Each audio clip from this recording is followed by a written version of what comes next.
मयूरभंज जिला जामदा ब्लॉक मधुपुर ग्राम ठारे अधिक्षण जंत्री ग्राम्य निर्माण विभाजन रायरंगपुर द्वारा कंक्रीट चट्टाण उपरे स्टांडर कंक्रीट ढलई पड़िबार 24 घंटा न पूरुणु कंक्रीट ढलई एणे तेणे फाटी आँ करिबारु मधुपुर ग्रामवासी अधिक्षण जंत्री तदारख करी ग्राम सभारे समाधान न करिबा जाए कार्य बंद करने दाबी करिसेंती। एही मधुपुर ग्राम रास्ताटी गत 2013 मसीह प्रधानमंत्री ग्राम्य सड़क योजना रे शामिल करा जायतिला। एहाकु निर्वाही जंत्री ग्राम्य निर्माण विभाजन रायरंगपुर ठिकादार दुर्गा माधव डगरा जामदा ठारू तेंडेरा 6060 किमी रास्ता को 3,30,75,000 व्यय अटकल निर्माण कराइथिले जेउथिरे कि मधुपुर ग्राम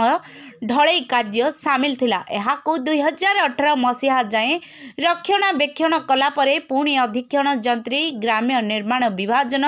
रायरंगपुर जटापानी ठारू मधुपुर MRL 10 दैर्घ्य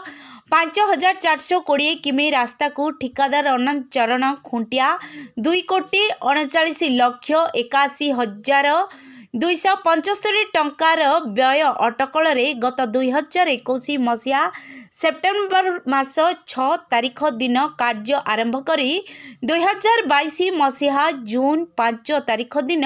कार्यटी समाप्त होइथिबारु सूचना फलकरे विद्यमान अटे। फलक मुताबक 2023 मसीहा मार्च मासर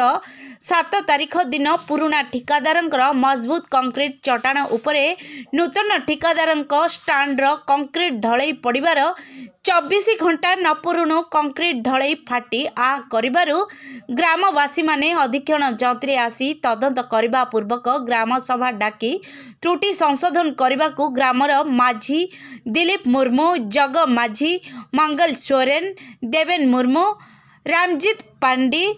आदि दाबी करी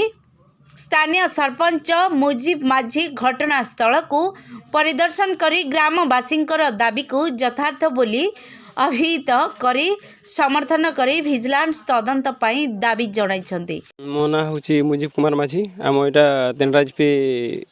रो सरपंच। तो कोन हिची आपनकर अभियोग कोन होची? आमर एठी अभियोग होची आमर ए जो मधुपुर ग्राम रे जो आमर प्रधानमंत्री सड़क योजना जो कार्य स्टार्ट हेची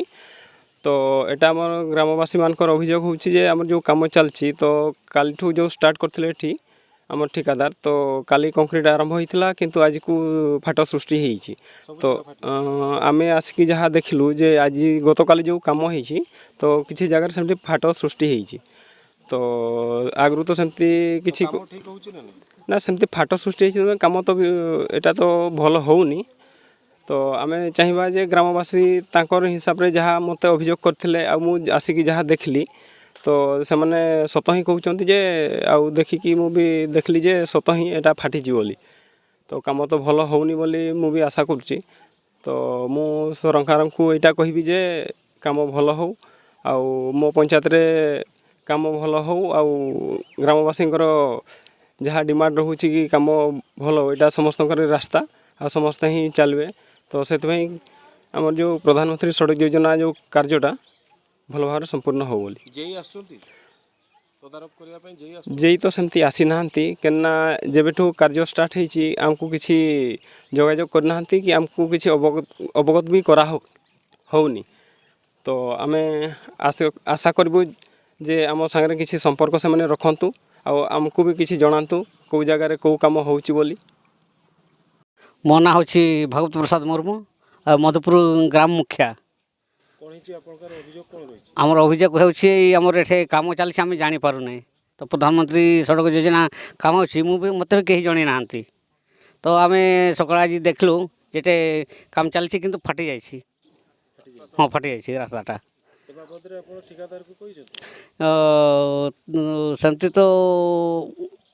ठिकादार को नहीं सी तो आसी ना ठिकादार भी आसी ना कि जे भी आसी ना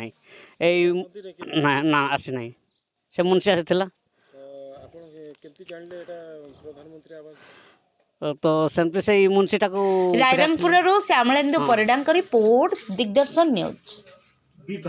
एमिति नुआ नुआ खबर जानिबा पई आम चैनल को लाइक शेयर सब्सक्राइब करी बेल आइकन को दबी दियंतु।